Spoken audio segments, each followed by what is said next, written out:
Ողջույն սիրելի հեռուստադիտողներ, շարունակում ենք մեր պատմության դասերը հաղորդաշարի մեր հերթական հաղորդումը։ Ինչպես արդեն հայտարարել էինք, ավելի շուտ տեղեկացրել էինք մեր էլեկտրոնային փոստով մեր բոլոր նամակագիրներին, այսօրվա մեր հաղորդումը նվիրված կլինի ոսկեդարի գործիչներին։ Տրամաբանությունը սկսեցինք Մաշտոցից, Մաշտոցյան գրեր, Մաշտոցի հիմնած նոր դպրությունը, հայոց վերածննդի դպրության վերածնունդը եւ բնականաբար կիսատ կմնար այս թեման, եթե մենք շարունակեինք Մաշտոց, Սահակ Պարթև եւ նրանց աշակերտները եւ որպես արդյունք հայոց պատմության մեծագույն էջերից մեկը, մեծագույն իրադարձություններից մեկը հայոց ոսկեդարը։ Ավանդույթի համաձայն մինչև հաղորդման բուն նյութին անցնելը նորից անդրադարձ կատարենք մեր նամակներին։ Ասեմ, որ նախորդ մեր հաղորդման ժամանակ, երբ հաղորդման սկզբում անդրադարձ կատարեցինք մեր օրյա վերջին իրադարձություններին, բավականին մեծ արձագանք գտան այդ վերլուծությունները եւ հատկապես մեր առաջարկը համահայկական կոնգրես հրավիրելու եւ ուզում եմ շնորհակալություն հայտնել մեր բոլոր նամակագիրներին։ Ասեմ, որ եթե միջին հաշվով մենք ամեն հաղորդումից ունենում էինք 15-ից 20 նամակներ էլեկտրոնային փոստով, ապա այս անգամ կրկնակի քանակությամբ նամակներ ստացվեցին եւ ընդ որում մեր նամակագիրները ուրախալի է, որ բացի ողջունելուց, ջերմ խոսքից հայտնում են իրենց սեփական նկատառումները եւ ես կուզենայի մի քանիսին անդրադառնալ, նաեւ այսպես մեծ համահայկական շրջանառության մեջ դնելու դրանցում արծարծված գաղափարները, հատկապես դրանցից մի քանիսը, որոնց վրա ես կուզենայի հատուկ ուշադրություն հրավիրել։ Մինչև նամակներին անցնել ուզում եմ հատուկ շնորհակալություն հայտնել մեր Լոս Անջելեսում բնակվող բարեկամներից մեկին, վերջի իրադարձությունների հետ կապված մեր Լոս Անջելեսի հայությանը հայտնի է, որ այսպես ընթացավ նաև ի նշան դժգոհության ՀՄԿ բոյկոտելու մի արշավ, որը հուսամ, որ արդեն պետք է որ դադարած լինի եւ այդ ընթացքում 26-րդ ալիքով Լոս Անջելեսի գործող Հայ տուն հաղորդաշարի հեղինակ Համլետ Ներսիսյանը կապը մեր ապահովելու համար տեսագրել էր, որը իհարկե մեր այսպես արտոնությամբ էր կատարվել, տեսագրել էր նախկին մեր հաղորդման առաջին հատվածը եւ հեռարձակել Լոս Անջելեսում եւ մենք ստացանք Լոս Անջելեսից բազմաթիվ արձագանքներ շնորհիվ Համլետ Ներսիսյանի Հայ տուն հաղորդաշարի հեռարձակման։ Ուզում եմ շնորհակալություն հայտնել դրա համար եւ մի քանի նամակի անդրադառնամ։ Ուրեմն մեր նամակագիրներից Ռոբերտ Տեր-Մերկերյանը Մարսելից, որ Պրովանսի համալսարանի հայոց լեզվի ուսումնասիրության ամբիոնի հիմնադիրն ու երկար տարիների ղեկավարն է, անդրադարձել է հատկապես ընդգծելով մեր քարոզչության մեջ Հայաստան Սփյուռք եւ Հայաստան Արցախ այս խորացող ճեղքվածքը լրացնելու գաղափարի ընդգծման անհրաժեշտությանն է ուրեմն ինքը հատուկ ուշադրություն դարձրել, նույնպիսի հատուկ այսպես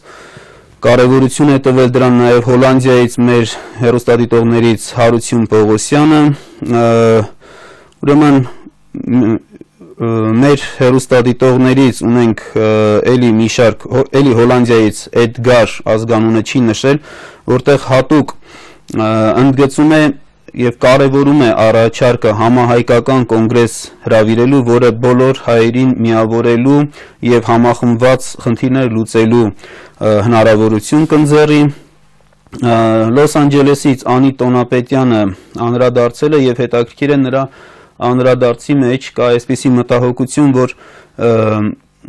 եթե մի շարք սփյուռքահայեր դժգոհ են լինում հատկապես վերջի դեպքերի հետ կապված Հայաստանի կառավարությունից, ահագին մեծ քանակությամբ նամակներ են ուղարկում, ասենք Սպիտակ տուն եւ այլ երկրներ, որպեսզի նրանք միջամտեն Հայաստանի ներքին գործերին։ Եթե հիշում եք, մենք անդրադարձ կատարեցինք, կլինի դա Ամերիկա, կլինի Եվրոխորհուրդ, թե կլինի Ռուսաստան, Հայաստանի ներքին գործերին միջամտություն կատարելը իհարկե մեր ազգային շահերից երբևէ չի կարող բխել եւ համահայկական կոնգրեսի հրավիրումը թերևս այդ կոնգրեսի գոյությունը կարող է լինել այն կարևոր ուժը, որի նկատմամբ պատկառանք ունենա եւ Հայաստանի կառավարությունը եւ Սփյուռքում գործող եւ ամբողջ աշխարհում գործող մեր կուսակցական, քաղաքական կազմակերպությունները, որը դա կունենա եւ համախմբող նշանակություն եւ այսպես չեմ ուզում կոպիտ իմաստով հասկացվի, բայց նաև վերահսկող ինչ-որ մի մարմին կդառնա համայն հայության համար, նաև համակարգված գործունեության, այսպես ուղենիշ կդառնա մեզ համար։ Մոտավորապես նույնպիսի մտահոգություններով է մեզ հետ կիսվել Հրաչ Փիլիպոսյանը Ֆրանսիայից։ Ռուսաստանում գործող Տայք բարեգործական հիմնադրամը, որը Ռուսաստանում եւ Ղազախստանի մի շարք քաղաքներում ունի տարածում է անվճար հայալեզու թերթեր եւ ունի կիրակնօրյա դպրոցներ, տնօրեն Մարինե Հովանիսյանն է արձագանքել եւ հետաքրքիր է, որ մեզ ուղարկել է նաեւ նամակ իրենց թերթում հրատարակված Հայաստանի հանրային հեռուստաընկերության արբանյակային ալիքի դերը սփյուռքահայության կյանքում վերտառությամբ, որտեղ նույնպես ընդգծվում են հայապահպանման գործին նպաստող հաղորդաշարերը եւ առաջարկ կա այստեղ, որին միանշանակ իհարկե պետք է համաձայնեն, որ հայկականության պատմամշակութային բնույթի հաղորդաշարերը հարկավոր է հեռարձակել ոչ միայն հայերեն, այլև ռուսերեն, անգլերեն, ֆրանսերեն, մյուս լեզուներով եւ հատկապես ուրեմն ընդգծվում է նաեւ քրդերեն եւ թուրքերեն։ Միանշանակ կիսելով այս կարծիքը, եթե հիշում եք Արևմտյան Հայաստանի նվիրված մեր հաղորդման մեջ մենք եւս հատուկ շեշտեցինք հատկապես Թուրքիայում ապրող հայերեն չիմացող քրդախոս եւ թուրքախոս հայերի մեծ թվի գոյությունը եւ նրանց համար եւս անհրաժեշտությունը, որպեսզի մենք հոգ տանենք որևէ այսպես ձևով քարոզելու նրանց։ Սա իհարկե կլինի իդեալական տարբերակ, չգիտեմ, այսօր երևի մեր հեռուստաընկերությունը ՀՄԿ-ը չունի դեռևս այդ հնարավորությունը, բայց դա լուծելի խնդիր է ունենալ մի քանի լեզուներով լավ մասնագետներ եւ հատուկ նպատակաուղղված պատրաստել օտար լեզուներով հայկականությունը ներկայացնող հաղորդաշարեր։ Նույն ուրեմն հրապարակման մեջ հատուկ շեշտադրում է արվել հայրենիք սփյուռք կապերի համար եւ հետաքրքիր է այն առաջարկը, ինչ որ մեր կողմից հնչեց անցած հաղորդման ընթացքում, փաստորեն դրանից ընդամենը օրեր առաջ հրատարակվել է իրենց թերթում մի շատ չնչին տարբերությամբ, այն տարբերությամբ, որ իրենք առաջարկում են ստեղծել համազգային խորհուրդ, ինչը որ մեր առաջարկած համահայկական կոնգրեսն է նույն։ Մեր նամակագիրներից Իռլանդիայից Էդվարդ Վարդանյանը հետաքրքիր մի քանի հարցում է արել, նախ այն, որ արդյոք հնարավոր չի այսպես ռազմավարական նշանակություն ունեցող մի հզոր կառույցի ստեղծումը եւ ընդգծել է, որ ամեն տարի ամբողջ հայությունը հիմնադրամի միջոցով հավաքում է 10 միլիոնից ավել գումար եւ նման մի կառույց ստեղծելը համահայկական քարոզչական նաեւ կազմակերպչական կառույցը հաստատ չի պահանջի ավելի մեծ գումար, քան դա է եւ իհարկե մենք կարող ենք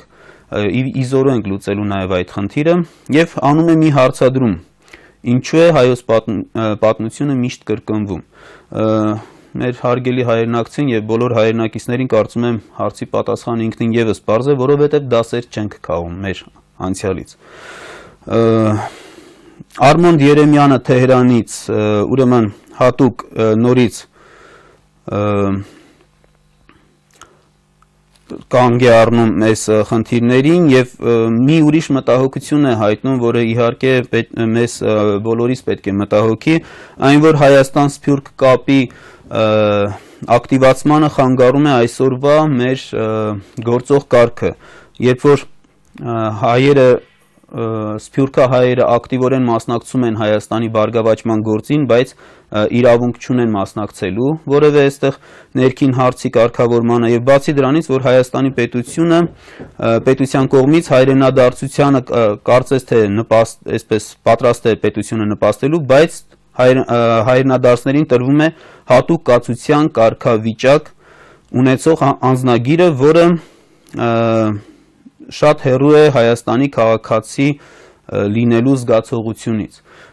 Կիսում եմ իհարկե մեր հայրենակցի այս մտահոգությունը, ամենայն դեպս առաջիկայում կարծում եմ երկքաղաքացիություն եւ մյուս խնդիրների հետ սրանք եւս կլուծվեն։ Այստեղ մենք ունենք երկու նամակ ստացանք, որ մարտի 7-ին եւ 8-ին հաղորդումները չեն վերահեռարձակվել, սա տեխնիկական խնդիր է, որը հուսամ, որ առաջիկայում կվերանա եւ հարցադրում կա եթովպական Այբուբենի հետ կապված, որին անդրադարձ կկատարեմ քիչ հետո։ Ուրեմն Միացյալ Նահանգներից Հայտուն հաղորդաշարի հեղինակը Համլետ Ներսիսյանը հատուկ շատ կարևոր մի առաջարկ է արել, հիշեցնելով, որ խորհրդային ժամանակներում գործում էր կառավարության առընթեր Սփյուռքահայության հետ մշակութային կապի կոմիտե։ Այսօր Հայաստանի պետական համակարգում, ինչքան էլ որ դա տարօրինակ է, թվում է, թե մենք շատ ավելի շահախնդիր պետք է լինենք այս հարցում, քան սովետական կառավարություններ, նման օղակ չի գործում։ Առանձին նախարարությունների կազմում, ասենք գիտության կրթության նախարարության կազմում, գործում է Սփյուռքի բաժին, բայց մեկ համակարգված մարմին նախարարություն, որը այսպես Սփյուռքի հետ կապերի նախարարություն կգործեր, դա մենք չունենք։ Իհարկե նման մի կառույցը կարող էր ապահովել նաև այսպես համահայկական մի շարք խնդիրների լուծում։ Եվ առաջարկ է նաև նրա կողմից եղել այդ խնդիրները լուծելուն ընդառաջ անցկացնել հեռուստակամուրջներ, հուսամ, որ սրանք եւս հնարավոր կլինի մոտ ապագայում անել։ Այստեղ մենք ունենք ազգանունով չի ներկայացել Հովիկ, որը կարևոր նորից տեղին մի հարցադրում է անում, որ մեր ամեն մի հայրենակից ամեն անգամ կարող է աչքի առաջ ունենալ։ Դժգոհություն է հայտնում մեր հեռուստաընկերությունների կողմից ներկայացվող Հայաստանի քարտեզի նկատմամբ։ Եվ հետաքրքիր բան է գրում, ասում է ներկայացնում է Արցախը եւ Հայաստանը առանձին առանց ազատագրված տարածքների եւ տպավորություն է ստեղծում, թե մենք պատրաստ ենք դրանք վերադարձնելու առանց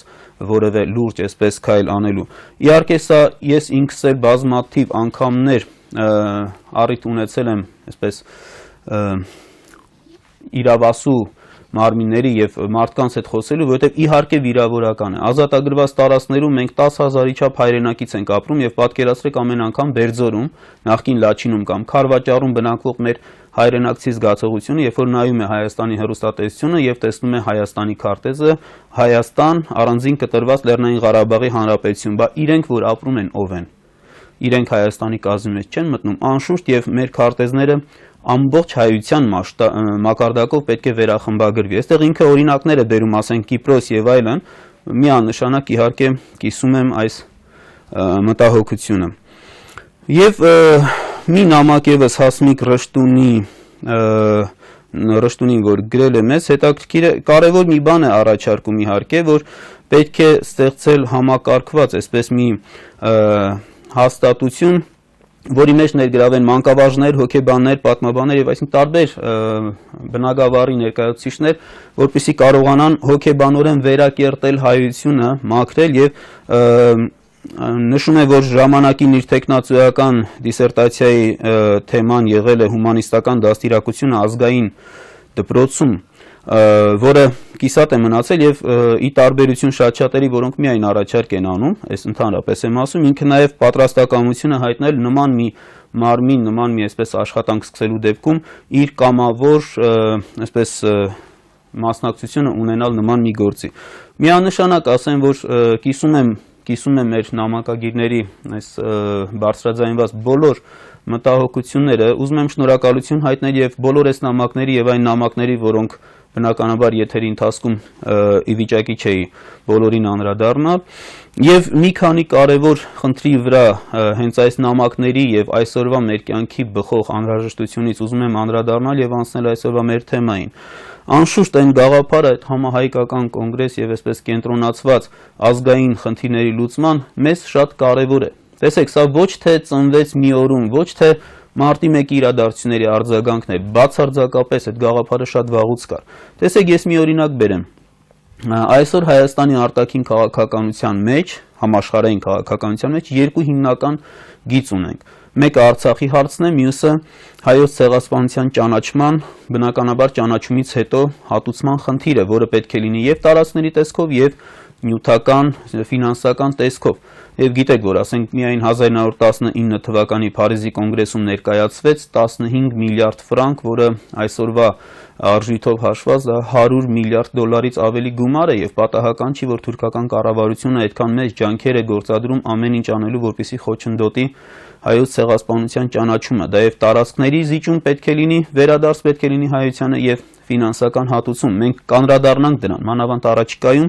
ապրիլի 24-ին մոտ եղող մեր հաղորդման ընթացքում մենք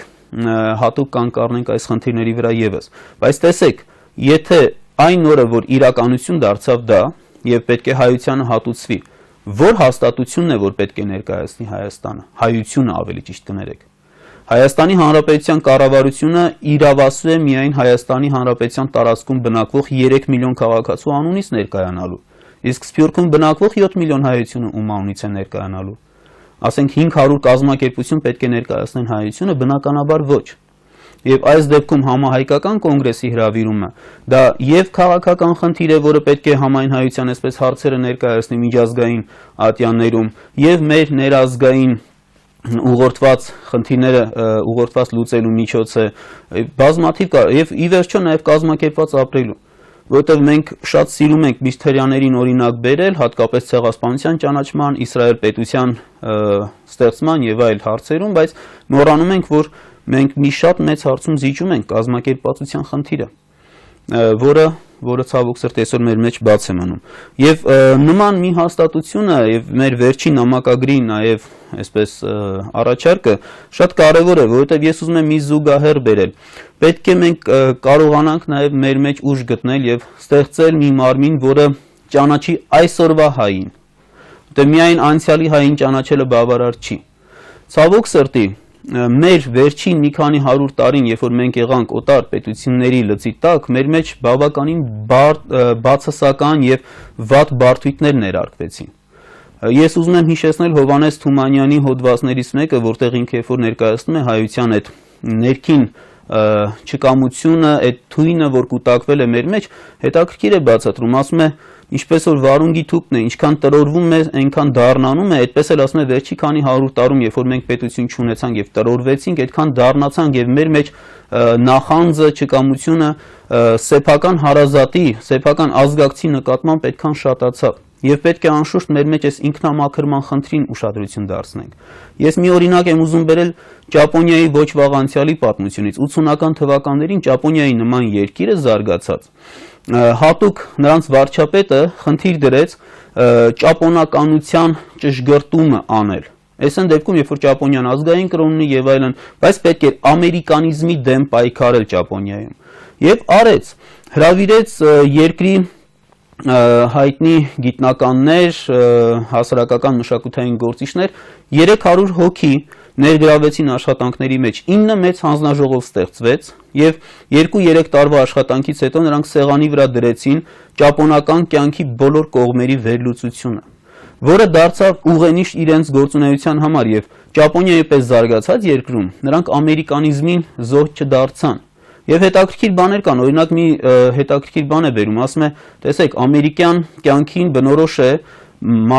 մարդկանց ծայրահեղ ինդիվիդուալիզմը, երբ որ ճապոնական հասարակությունը, բարեկամների հասարակություն է, եւ ծայրահեղ ինդիվիդուալիզմը չի կարող գործել ճապոնական իրականության մեջ։ Եվ այսպիսի մի շարք կետեր, մենք այսօր դրա կարիքը ունենք։ Մենք տեսնում ենք կա ազնվական հայը անցյալում, բայց տեսնում ենք չկա այսօր։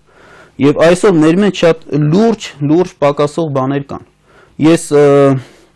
անշուշտ հատկապես Ամերիկայում բոլորը կարդացին New York Times-ի մարտի 2-ի հրապարակումը Հայաստանի դեպքերի հետ կապված։ Ես վերջի մի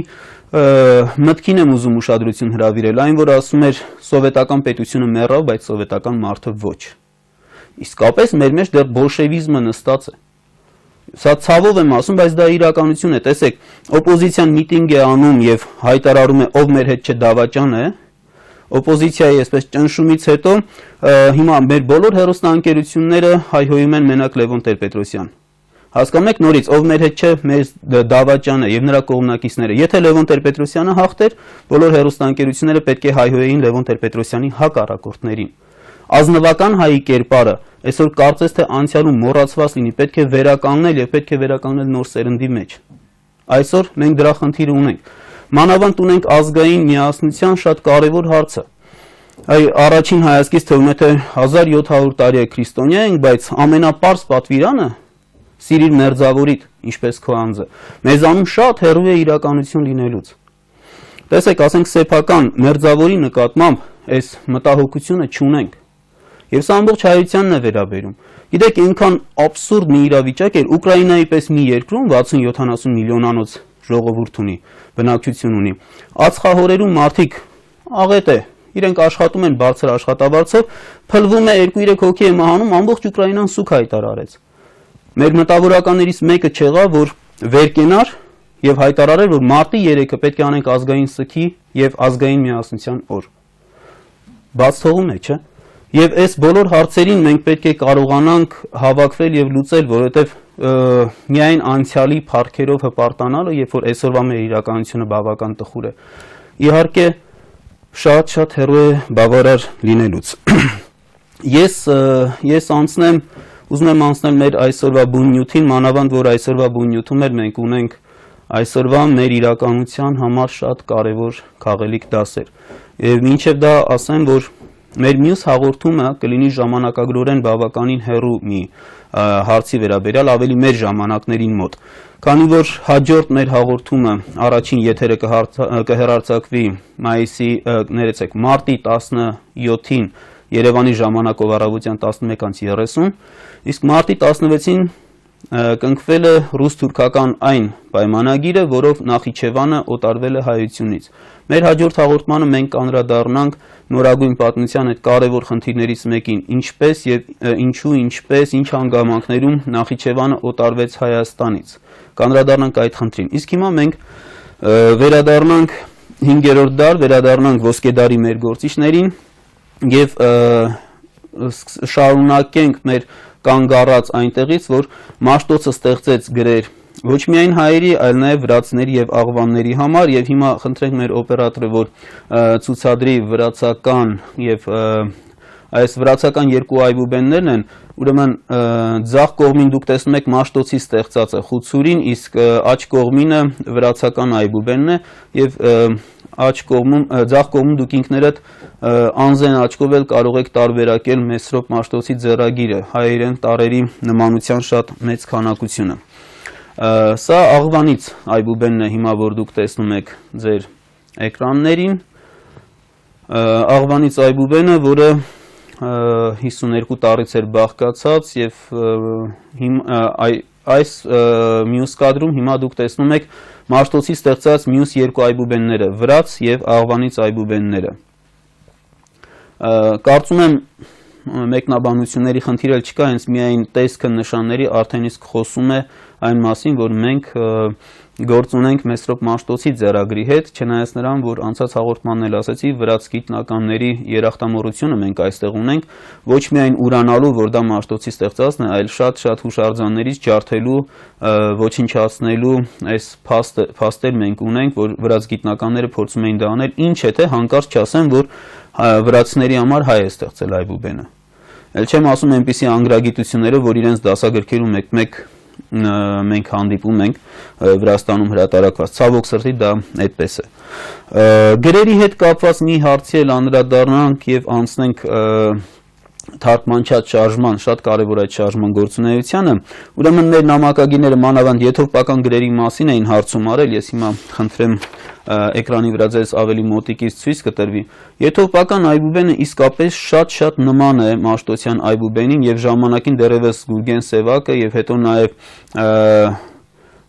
օտարազգի նաեւ գիտնականներ անդրադարձել են, ընդգծելով այս տարերի նմանությունը Մաշտոցյան այբուբենին, որից նաեւ այսպես տեսակետ է առաջ քաշվել, որ արդյոք մենք գործ չունենք Մաշտոցյան այբուբենի եւ եթովպականի ազգակցության, եթե չասենք փոխառման փաստի հետ։ Դժվար է այսօր ասելը, ես կարող եմ բերել տեսակետների շատ մեծ բազմազանություն,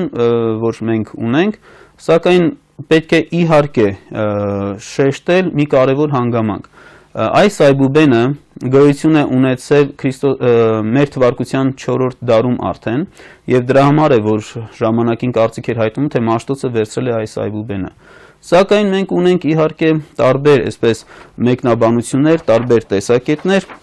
Ես կուզենայի այս այբուբենի հետ կապված վերել Հովիկ Ներսիսյանի մեկնաբանությունը, Լոս Անջելեսաբնակ եւ Նյու Յորքի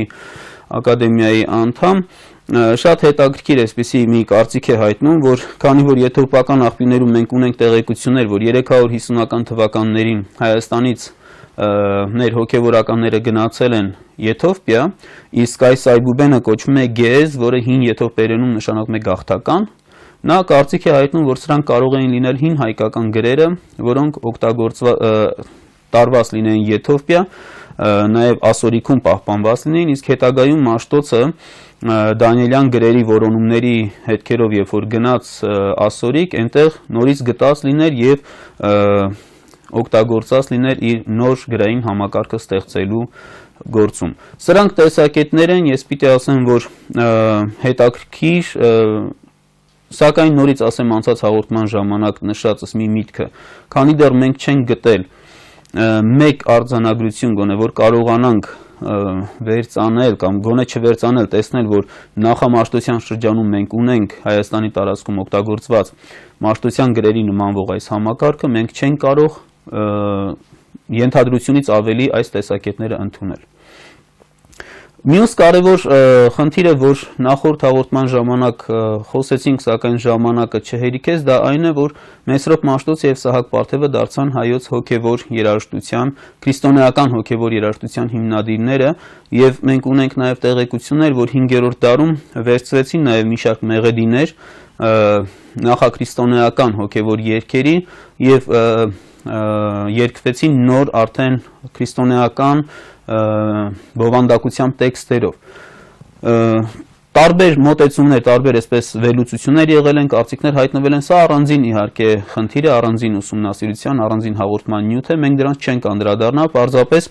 ես կուզենայի, որ այսօր մեր եթերում հնչեր Մեսրոպ Մաշտոցի ապաշխարության շարականներից մեկը, շատ գեղեցիկ մի գործ, ընդ որում դա կհնչի Գրիգոր Համբարյանի կատարմամբ, որը հետաքրքիր մի այսպես ձայնասկավառակ թողարկեց, կոչվում է Դարերի երգը, սկսում է Մաշտոցից եւ ավարտվում է Կոմիտասով, փաստորեն 1500 տարվա ընթացքում այնպես ընտրանի է արված մեր հոգեվոր երաժշտությունից, մենք լսենք Մաշտոցի այս երգը եւ կվերադառնանք ու կշարունակենք մեր հաղորդումը։ Բազում ենք քո գթությունքդ, բազմամեր անձինի մոտ,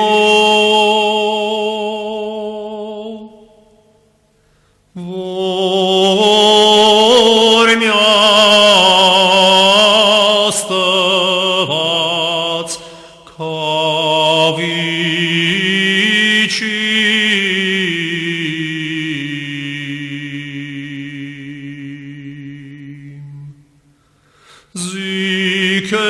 Զանի շաչարտեր մեղաչարին խապմամբ,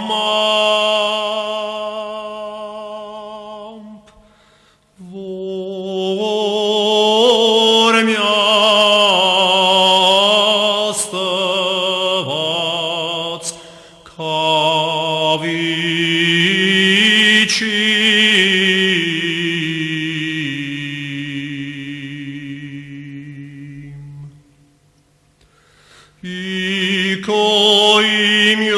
անգամ գալստյանն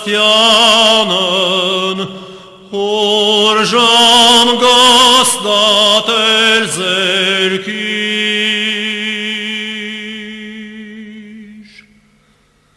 որ միաստված քավիչի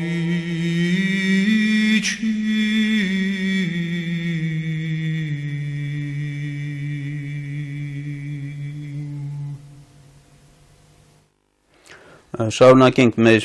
հաղորդաշարը։ Ես հիմա ուզում եմ կանգ առնել մի շատ կարևոր երևույթի վրա, որն է ոսկե դարը եւ թարգմանչած շարժումը ոսկե դարում։ Նշենք, որ իհարկե այս թարգմանչած շարժման սկզբնավորման համար մեծագույն, այսպես քայլերից մեկը, որ կատարեց եւ մեծագույն շարժման կրողը անշուշտ ժամանակի ամենայն հայոց կաթողիկոս Սահակ Պարթևն էր։ Բացառիկ տաղանդավոր մի անձնավորություն, նվիրյալ մի անձնավորություն, որը 348 թվականին է ծնվել եւ կաթողիկոս դառնալուն պես նրա կարևորագույն գործերից մեկը եղավ հայկական ինքնության նկատմամբ գեր ուշադրությունը եւ քայլերը այդ ուղղությամբ։ Ինչ այդ ասեմ, որ ինքը իր սկզբնական կրթությունը ինչպես եւ Մեսրոպ Մաշտոցը ստացել էր Տարոնում, իսկ Տարոնից հետո նա շարունակել էր Կեսարիայում, ապա Ալեքսանդրիայում եւ Կոստանդնուպոլսում, եղել է ժամանակի ամենազարգացած անձնավորություններից մեկը, տիրապետել է մի շարք լեզուների եւ ես հիշեցնեմ այստեղ Մաշտոցի կենսագրության հետ մի ուրիշ հետաքրքիր զուգահեռ եւս։ Հիշում եք Մաշտոցը, երբ որ թողեց արքունիքը եւ մտավ այսպես հոգևոր ամբողջությամբ հոգևոր ծառայության մեջ, այդ ժամանակ ինքը հավաքեց 40 աշակերտների ճգնակեցությամբ եւ ես մեր նախանցյալ հաղորդման ժամանակ ասեցի, որ սա այսպես պայմանականորեն նույնիսկ կարելի է հոգևոր ֆիդայական շարժում կոչել, այսինքն մարդիկ, որոնք ամբողջ աշխարհի կյանքից հրաժարվում են եւ իրենց նվիրում են միայն իրենց ազգի խնդիրներին։ Մաշտոց եւ 40 աշակերտներ։ Սահակ Պարթևը ընտրեց 60 աշակերտների եւ նա եպիսկոպոս լինելով մինչև ամենայն հայոց կաթողիկոս դառնալը ուրեմն գտնվում էր գործում էր Էջմիածնի Սուրբ Էջմիածնի վանքում Վաղարշապատում եւ կաթողիկոս դառնալուց հետո ավելի բնականաբար նրա հնարավորությունները մեծացան եւ ինչ խոսք այդ հնարավորությունները նա իսպաս դրեց մեր ժողովրդի, մեր ազգի կարևորագույն խնդիրների լուծմանը։ Ինչ տեղի ունեցավ, ուրեմն երբ որ Մաշտոցը ինքը գնաց ճգնավորության եւ 40 աշակերտներ, հիշում եք Գողթնում քարոզչությունը, հետո վերադարձը, հանդիպում է Սահակ Պարթևին, ներկայանում է Սահակ Պարթևին եւ ներկայացնում է իր ծրագիրը հայալեզու դպրություն ստեղծելու, որը բնականաբար շատ ջերմորեն ընդունվեց Սահակ Պարթևին, որովհետեւ ինքը Սահակ Պարթևն էլ նույն մտահոգությունն ուներ եւ միավորեցին ջանքերը։ Մենք արդեն խոսել ենք այն մասին, որ նրանք ներկայացան Վրամշապուհին եւ Վրամշապուհը նրանց ասեց ասորիքում պահպանված հայոց գրերի մասին, ուղարկեցին Դանիել անունով եպիսկոպոսի մոտ պալատականներից մեկին, Վահրիճին, որը բերեց գրերը, այդ գրերը 2 տարի փորձեցին, հետո չէր բավարարում, Մաշտոցը գնաց ասորիկ եւ ըստ Կորյունի Եդեսիայում, ըստ Խորենացու եւ Փարպեցու Սամոսատում տեղի ունեցավ նոր գրերի գյուտը տեսիլքով հայոց Այբուբենը ստեղծեց Մեսրոպ Մաշտոցը, որից հետո իհարկե սա մեծ խթան հանդիսացավ եւ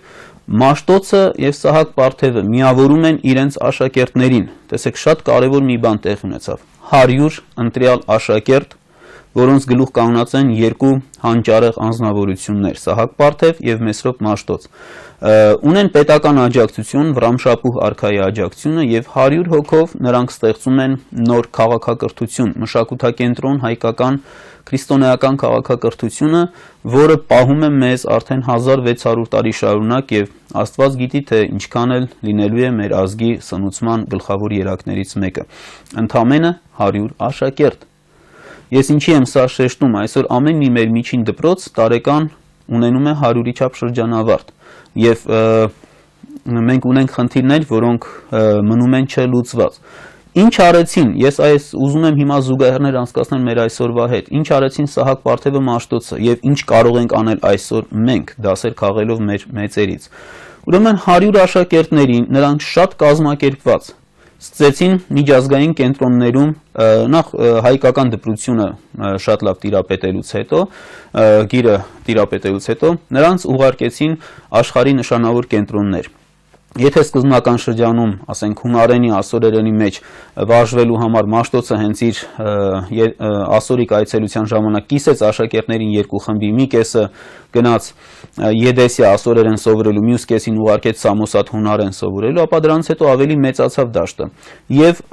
Մաշտոցի եւ Սահակ Պարթևի աշակերտները ուղարկվեցին Եդեսիա, Սամոսատ, Կեսարիա, ավելի հեռու Անտիոքի դպրոց ուղարկվեցին եւ շատ ավելի հեռու Ալեքսանդրիա Եգիպտոս, ուղարկվեցին Կոստանդնուպոլիս, Բյուզանդիո մայրաքաղաք եւ ուղարկվեցին Աթենք։ Աշխարհի մեծագույն գիտական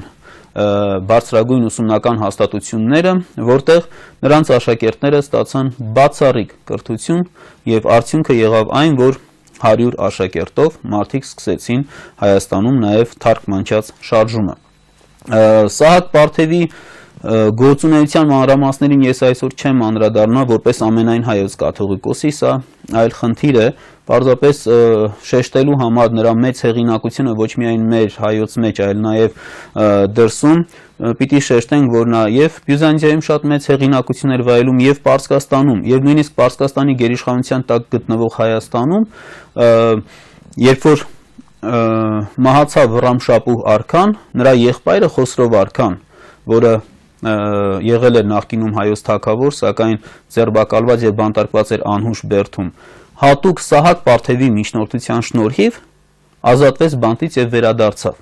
Եվ մի տարուց մի քիչ ժամանակ թագավորեց, որովհետև ծեր էր եւ հիվանդ էր, այդ աքսորը ազդել էր բավականին նրա առողջության վրա,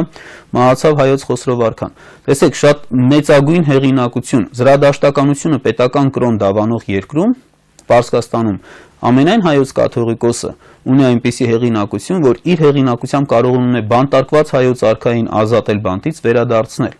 վերադարձնել եւ այստեղ մենք տեսնում ենք, որ նա իշխում է որոշ ժամանակ։ Այնուհետև մեծ ջանքեր նա գործադրեց նաև հայոց Արշակունի վերջին թագավորի Արտաշես III կամ Արտաշիրի հետ կապված, ցավոք սրտի, սա այլ խոսակցության նյութ է, այդ ջանքերը ի վերջո տեղ չհասան, որտեղ 428 թվականին մեր նախարարների կործանարար քայլի արդյունքում դիմեցին օտար արքունիկ Պարսից արքունիկ, որպեսզի վերացնեն այդ թագավորությունը, անարժան թագավորին պաշտոնազրկեն եւ նշանակեն Պարսիկ մարզպան, ինչը որ իհարկե պարսիկները մեծագույն սիրով եւ արագությամբ արեցին։ Քիչ առաջ մենք խոսում էինք հենց այդ խնդրի մասին։ Այսօր Հայաստանում անընդհատ իշխում է միտումը, չգիտեմ, Ռուսաստանի, Եվրոխորհրդի կամ Ամերիկայից ինչ որ բաներ բերելու, որը պատմական մեր փորձը ցույց է տալիս, որ ընդամենը դա մեզ համար լինելու է կործանարար։ 428 թվականից անցել էր ընդամենը 20 տարի, երբ որ վերացավ մեր թագավորությունը եւ պարսիկները արդեն մտան մեր ներքին կյանք եւ պարտադրում էին հավատափող լինել, դավանափող լինել, ինչը որ մեզ ամեն վարքյան կարող է սպառնալ։ Սահակ Պարթևը մահացավ 439 թվականին սեպտեմբերի 7-ին, որից 6 ամիս հետո էլ մահացավ Մեսրոպ Մաշտոցը։ Երբ որ մահացավ Սահակ Պարթևը, Մաշտոցի պաշտամունքը կար երկրում եւ առաջարկում էին բոլորի համար շատ ցանկալի էր, որ ինքը ստանձնի կաթողիկոսությունը։ Մաշտոցը ինքը չստանձնեց եւ առաջարկեց իրենց ավագ աշակերտներից մեկին, բավականին տաղանդավոր մի անձնավորության, Հովսեփ առաջին Վայոց Ձորցուն, որը իրենց ավագ աշակերտներից էր եւ նա դարձավ ամենայն հայոց կաթողիկոսը։ Կաթողիկոսական աթոռին նա շարունակեց Սահակ Պարթևի գործը եւ նպաստեց հայոց նոր դպրության ստեղծմանը եւ պիտի ասել, որ այն տարիները, որի ընթացքում գործեցին մինչև 451 թվականը, մինչև Ավարայրի ճակատամարտ, շատ ամուր հիմքեր ստեղծեցին մեր համար, մեր դպրության համար եւ 451 թվականին հայոց դպրությունը շատ մեծ կորուստ կրեց, որովհետև Ավարայրի դաշտում զոհվեցին շատերը, մի մասն էլ ոսկեդարի նշանավոր գործիչներից հենց ինքը Հովսեփ Վայոց Ձորցին Ղևոնդ վանանդեցին, որ մեր ժողովրդի մեջ շատ ավելի հայտնի է որպես Ղևոնդ երեց, Ավարայրի նշանավոր գաղափարախոսը եւ մի շարք հոգեվորականներ, որոնք Մաշտոցի Սահակ Պարթևի աշակերտներն էին, ոսկեդարի գլխավոր գործիչներն էին, նրանք աքսորվեցին եւ 454 թվականին նահատակությամբ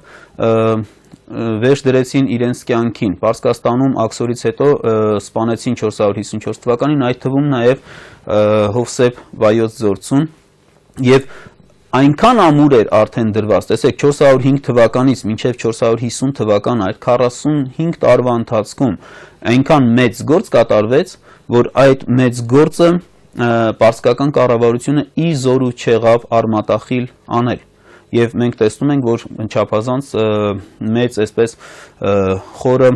աշխատանքեր տարվել։ Նրանց աշակերտների, Մաշտոցի եւ Սահակ Պարթևի աշակերտների մի մասը մեզ հայտնի է որպես թարգմանիչներ, նրանք ինքնուրույն գործեր այսպես չեն գրել, սակայն կատարել են կարևորագույն թարգմանություններ։ Եվ հենց Աստվածաշնչի թարգմանությունը, որը մեկնաբանություններով, հետագայում լրացումներով, նոր այսպես լավագույն ձեռագրերը, երբ որ հատկապես 431 թվականին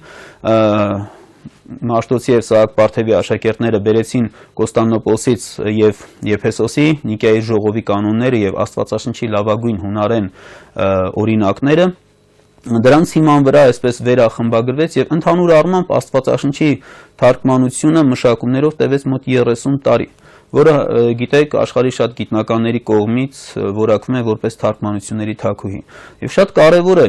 որ այս ընթացքում թարգմանվեցին շատ մեծ քանակությամբ գործեր, միայն ցանկը, երբ որ նայում ենք թարգմանված հեղինակների, Պլատոն, Արիստոտել, Պորփյուր, Տիմոթեոս Կուզ, Փիլոն Եբրայեցի կամ Փիլոն Ալեքսանդրացի, Դիոնիսիոս Թրակացի, Գրիգոր Նյուսացի, Գրիգոր Նազիանցի, Եփրեմ Ասորի, Հովան Ոսկեբերան եւ շատ ուրիշներ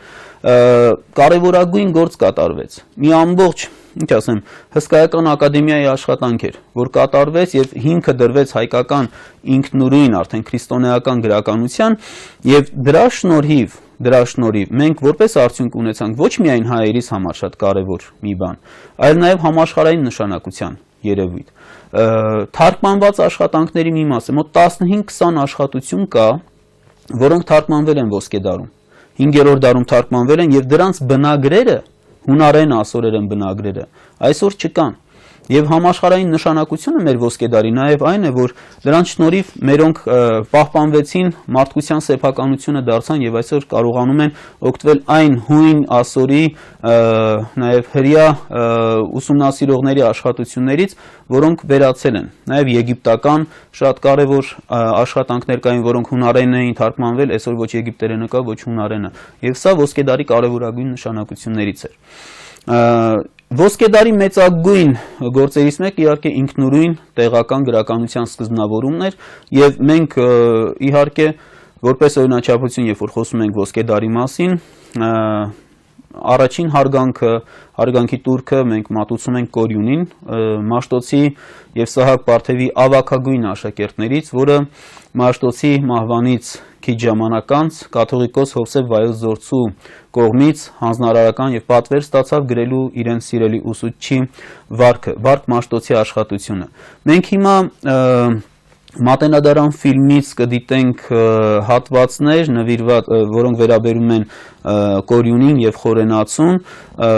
ինչպես նախորդ հաղորդման ընթացքում մի հատված դիտեցինք։ Ֆիլմի ռեժիսորը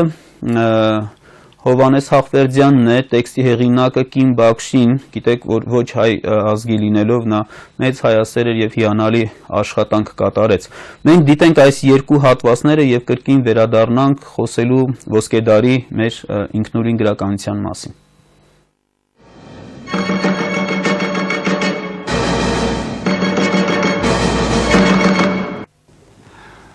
Ահա այն ծրագիրը, որի շնորհիվ մենք այնքան ստույգ ու անհերքելի գիտենք հայոց գրերի ստեղծման մասին։ Կորյուն, Վարք Մաշտոցի։ Ես, որ բախտ էի ունեցել նրա աշակերտը լինելու, սկսեցի շտապով ու անհապաղ գրի առնել գրերի պատմությունը։ Լինելով բոլոր իրադարձությունների ականատեսը, Կորյունն ամենայն ինչ նկարագրել է ճշգրտորեն, ընդհուպ մինչև իր ուսուցչի մահը 440 թվականի փետրվարի 17-ին եւ թաղումը Օշական գյուղում։ Հայոց գրականության դեռևս ամենավաղ երկերում ընդգծվում է հայրենիքի սիրով, նրա ճակատագրով ու պատմությամբ ապրելու պահանջը, ազնիվ օրինակներով մարդուն կրթելու անհրաժեշտությունը։ 5-րդ դարի պատմիչ Կորյունը Վարք Մաշտոցի երկում գրում է. Եվ այս պատմեցինք ոչ ի պատիվ սրբերին, նկատի ունի Սահակ Պարթևին եւ Մեսրոպ Մաշտոցին, այլ ի քաջալերիչ օրինակ նրանց հոգևոր զավակներին եւ այն ամենքին, որ նրանց միջոցով աշակերտելու են սերնդե սերունդ։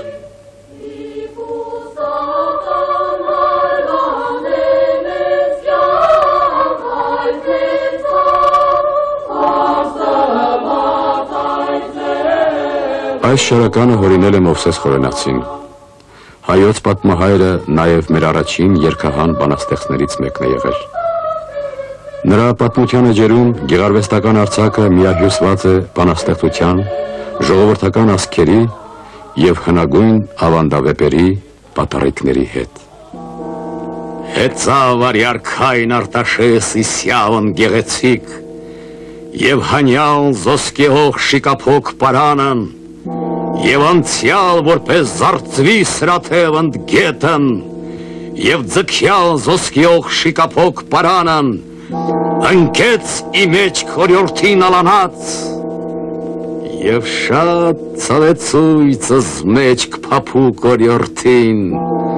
արագ հասուցանելով ի բանակն յուր, ոսկի անձրև տեղայր, ի պեսայությանն արտաշեսի, տեղայր մարգարիտ, ի հարսնությանն սաթինքան։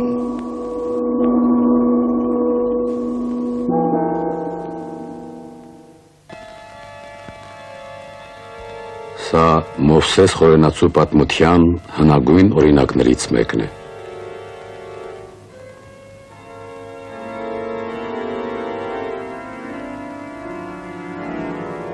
Պատմիչի դիմանկարը։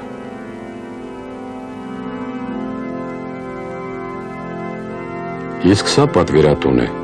Իշխան Սահակ Բագրատունին։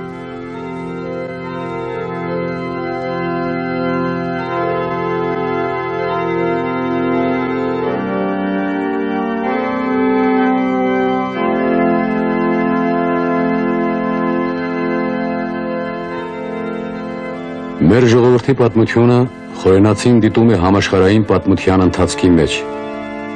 ըստ որում նա երբեմն հաղորդում է այնպիսի հազվագյուտ տեղեկություններ, որ ուրիշ ոչ մի տեղ չես գտնի։ Այս ամենը նրա երկը դարձնում են մեծարժեք մի սկզբնաղբյուր ուրիշ ժողովուրդների պատմության համար ևս։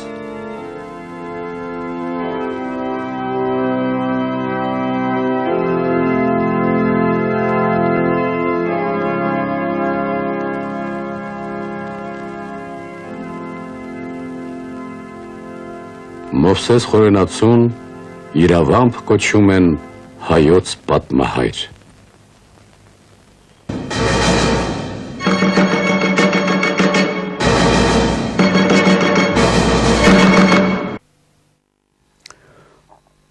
Դիտեցինք Մատենադարան ֆիլմից այս գեղեցիկ հատվածը, ես ասեմ, որ իհարկե խորենացուն մենք գուցե թե հետագայում անդրադառնանք առանձին մի հաղորդմամբ, որպես հայոց պատմահոր, քանի որ սա մեր պատմությանը նվիրված հաղորդաշար է,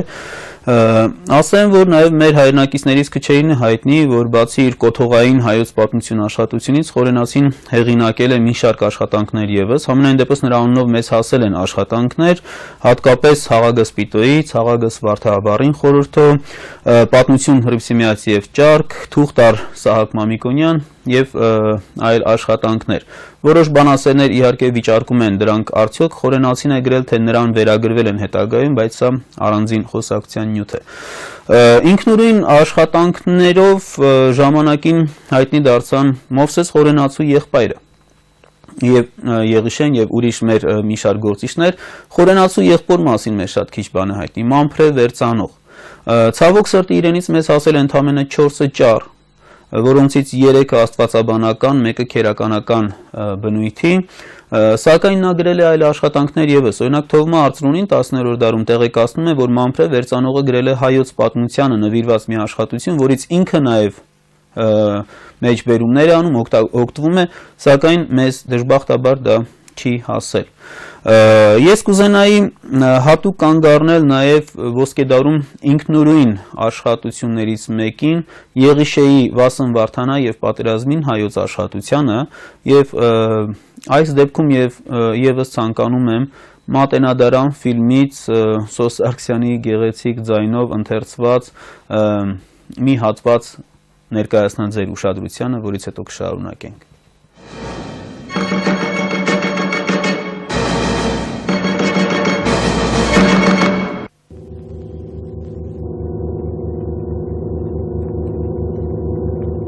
Զինվորները մարտի են գնում, կանայք նրանց հաց ու ջուր են հասցնում, բայց սա ինչ գիրք է, որ նույնքան անհրաժեշտ է մարտում, որքան հացն ու ջուրը, որքան զենքը։ Եղիշե, 5-րդ դար, Վարդանի եւ հայոց պատերազմի մասին։ Սրանք ոչ միայն մագաղաթին գրված տողեր են, Եվ ոչ էլ միայն պատմություն 451 թվականի ապստամբության մասին։ Սա հերոսական մի ձոներք է, որ շնչում է ազգային եւ բարոյական արժանապատվությամբ։ Լսենք, թե ինչ է ասում Վարդան Զորավարը ճակատամարտից առաջ։ Արդ աղաչում եմ ձեզ, իմ քաչ նիզակակիցներ, չերկնչեք ու չվախենաք հեթանոս բազմությունից, ոչնչացնենք նրանց զորությունը, իսկ եթե հասել է ժամանակը մեր կյանքը սուրբ մահով ավարտելու, ընդունենք ուրախ սրտով, միայն թե արիությանն ու քաջությանը վախկոտություն չխառնենք։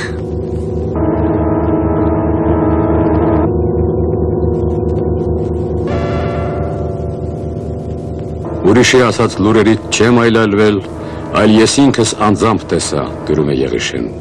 Ականատեսի վկայությունը չէ արդյոք, որ այնքան հուզիչ է դարձնում նրա պատումը։ Երկու կողմերն էլ մեծ բարկությամբ զայրացած եւ չարությամբ միմյանց վրա հարձակվեցին։ Աղմուկն ու աղաղակը ճայթում էին ինչպես իրար խառնված ամպեր, եւ ձայների դղրդյունը շարժում էր լեռների քարանձավները։ Բազմաթիվ սաղավարտներ ու զրահապատված զորականների զենքերը փայլում էին ինչպես արևի ճառագայթների շողեր, նաեւ բազմաթիվ սուսերների շողալուց եւ բազմախուռն նիզակների ճոճվելուց կարծես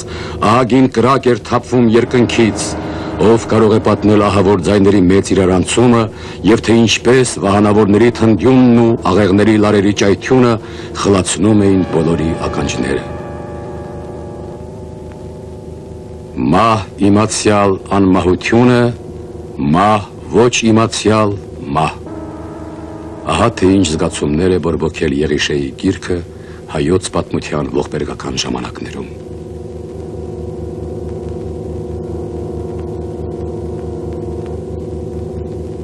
Հայկական ձեռագիր մատյանը մի հազվագյուտ երևույթ է համաշխարհային մշակույթի մեջ։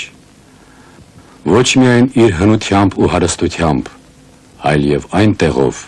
որ նա գրավում է ժողովրդի հոգևոր կյանքում։ Իր ծննդից ի վեր, Մաշտոցից, Կորյունից, Եղիշեից ու Խորենացուց սկսած, հայոց գիրքը ոչ միայն կրթություն ու մշակույթ է տարածել, այլ եւ մաքարման եւ գոյատևման զենք է դարձել ժողովրդի ձեռքին։ Ահա թե որտեղից է գալիս այն ծնրադիր խոնարհումը խոսքի, բառի ու տառի առջև, որ տեսնում ենք հայկական բոլոր ձեռագրերում անխտիր։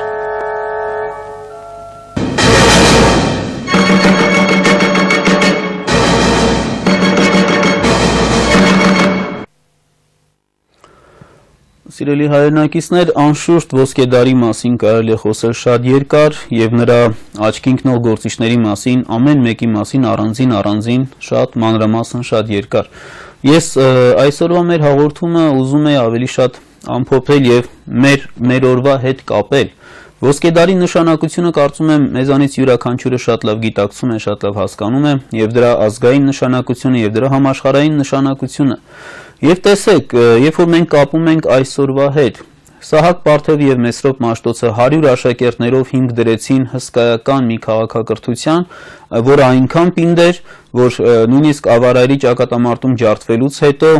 մեր ժողովրդի համար դարձավ հարատև եւ նույնիսկ պարսկական կառավարությունը, հետագայում նաեւ բյուզանդական կառավարության ճնշումները իզորու չեղան կասեցնել հայոց ոգու այդ մեծ թափը, որը հաղորդվել էր ոսկեդարում։ Տեսեք, 1990 թվականի դրությամբ շատ հետաքրքիր վիճակագրական թիվ է։ Հայաստանի Հանրապետությունում գործում էր 150 գիտահետազոտական ինստիտուտ։ Սա Գինեսի ռեկորդների գրքի մեջ կարելի էր գրանցել։ Իսկապես 3 միլիոնանոց հանրապետություն, որ ուներ հսկա 150 գիտահետազոտական ինստիտուտ։ Ամբողջը գիտեք, որ ցակուցրիվ եղավ 90-ական թվականներին եւ 3 միլիոնանոց հանրապետությունից մոտ 1 միլիոնը արտագաղթեց երկրից, նրանց մեջ մեծ թիվ էին կազմում գիտնականները։ Տեսեք, սա մեծ չարիք էր մեզ համար, բայց գուցե թե կա մի կետ, որից կարող ենք այդ հայտնի ասույթի համաձայն չկա չարիք առանց բարիքի, որտեղից կարող ենք մենք այսօր բարիք քաղել։ Նայեք, Հայաստանում կրթություն ստանալը միայն մեծ գիտնական լինելու համար բավարար չէին համարում մեր մեծերը եւ ուղարկեցին իրենց նշանավոր աշակերտներին ուղարկեցին նշանավոր կենտրոնները աշխարհի։ Հիմա սա ինքնըստինքյան 90-ական թվերին եղավ, եւ ես ասենք Ֆրանսիայում, Ամերիկայում լինելով, այնտեղի համալսաներում տեսա, թե ինչ մեծ քանակի հայ ուսանողներ են ուսանում, եւ նաեւ այստեղից գնացած գիտնականները հաղորդակից եղան համաշխարհային փորձին։ Եվ եթե մենք այսօր կարողանանք կենտրոնացնել ամբողջ փաստորեն նախկինում ԽՍՀՄ-ում կրթություն ստացած մեր գիտնականներին, որոնք հետո վերապատրաստում ունեցան արևմտյան աշխարհում, նաև այսօր մեծացող Հայաստանում մեծացող ուսանողությանը, Սփյուռքում մեծացող ուսանողությանը, եւ մենք կարողանանք ստեղծել համահայկական գիտա-ուսումնական կենտրոններ, մենք 21-րդ դարում կարող ենք ունենալ մոտավորապես նույնպիսի էֆեկտ, ինչ որ ժամանակին ունեցան 5-րդ դարի առաջին կեսին Սահակ Պարթևը եւ Մեսրոպ Մաշտոցը։ Պարզապես պետք է որ մենք ավելի խոհեմ եւ ավելի կազմակերպված ընթանանք այդ ճանապարհով։ Ես ուզում եմ այսքանով ավարտել այսօրվա մեր հաղորդումը, հիշեցնեմ, որ մեր հաջորդ մենք դեռևս 4 անգամ կհեռարձակվի մեր հաղորդումը, որպեսզի Սփյուռքի բոլոր ժամային գոտիներում մեր հայրենակիցները կարողանան դիտել, իսկ հաջորդ ուղիղ եթերը կլինի մարտի 17-ին Երևանի ժամանակով առավոտյան 11:30 եւ կնվիրվի Նախիջևանի խնդրին 1921 թվականի Մոսկվայի մարտի 16-ի պայմանագրին։ Շնորհակալություն, բարին բոլորիս հետ։